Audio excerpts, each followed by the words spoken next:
Hi guys, in today's video we are going to be taking a look at the official patch notes for the final update coming to Plants vs Zombies Battle for Neighborville. Now typically we get a more in-depth list of patch notes available on the EA forums, but at the moment we only have the in-game ones to go off.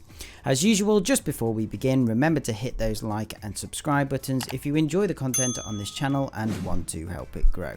Anyway, let's get started.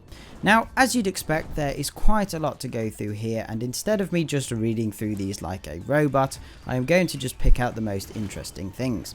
Also, I have already made a video that discussed all the notes on the BFN Trello board. The link is in the description.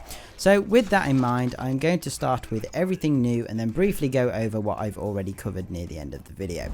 First, I'm going to mention PvZBFN and Wildflower, as they have been given a new melee attack. That's right, these two characters now have an additional ability. As confirmed by Mario on Twitter, who is the lead multiplayer designer for BFN, this doesn't replace any of their existing attacks, it's an extra button press. It'll be R3 for both PS4 and Xbox, which is where you press down on the right thumbstick, and on PC it will default to V and middle mouse press, but no doubt you'll be able to rebind these. Also, apparently it can do up to 50 damage with perks on, which is like a chomper bite, so that could be interesting.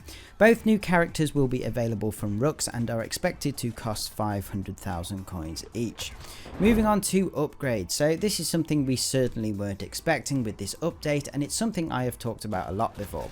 So with this patch there is going to be a major overhaul of the upgrades in the game, which could potentially make huge differences to the gameplay. Our good friend Mario once again elaborated on this, saying the final update is going to be about the upgrades. A lot of focus was making the upgrades more meaningful. As I've said before, I really think Battle for Neighborville's upgrade system could have been potentially as good, if not better, than the variant if they'd have fleshed out the upgrades more and allowed you to really customize your character. It may be too late for some massive changes, but we can hope that this overhaul is at least a step in the right direction. There is also now going to be some visual effects when certain upgrades are activated. Next, I really just have to cover this bug fix, and yes, I realise I sound like a complete loser for getting excited over a bug fix, but for those of you who have been with the channel for a while now will know on PS4 I have been plagued with the glitch that prevents you from getting into Giddy Park and you just get stuck at the start screen.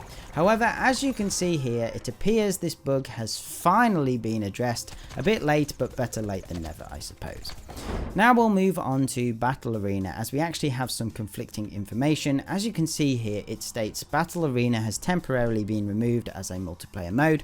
However, if you head over to the patch notes, it says Battle Arena is now available as one of the many weekly events. It is no longer a default option within the multiplayer terminal. So despite the two conflicting messages, I think because these patch notes are more recent than the previous message, Battle Arena, like we saw with mixed mode, has been turned into a weekly event mode. You can't just play it anymore. Now, I know a lot of people are going to be really upset by this, but I think the reason for this is due to the low player count. By making not so popular game modes less accessible, it will steer players to play the most popular modes, Team Vanquish and Turf Takeover. I also assume you will still be able to play Battle Arena in private play, however. Speaking of private play, the Time Warp Crazy option has been removed, as I believe it was messing with the game's performance and not working as intended. Another thing that I know a lot of people will be pleased about is that the AI bots in multiplayer are finally being nerfed, so they actually act like average players. Their field of vision and accuracy have been reduced. Finally, before I move on to some of the upgrades I've discussed previously, there are just a few additional quality of life fixes. This includes camera reworks, improved damage directional indicators, and improved hitboxes to balance plant and zombie character sizes. Now, some of the things I already covered include bug fixes for Chomper's rate of fire glitch and a rework to the face bite upgrade. There has also been a fix for Battle Arena that prevents players from being stuck on the searching for players screen. Finally, private play will no longer require a PlayStation Plus or Xbox Gold subscription.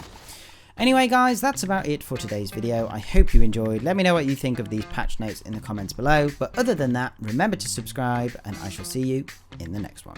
Okay, thanks guys. Bye.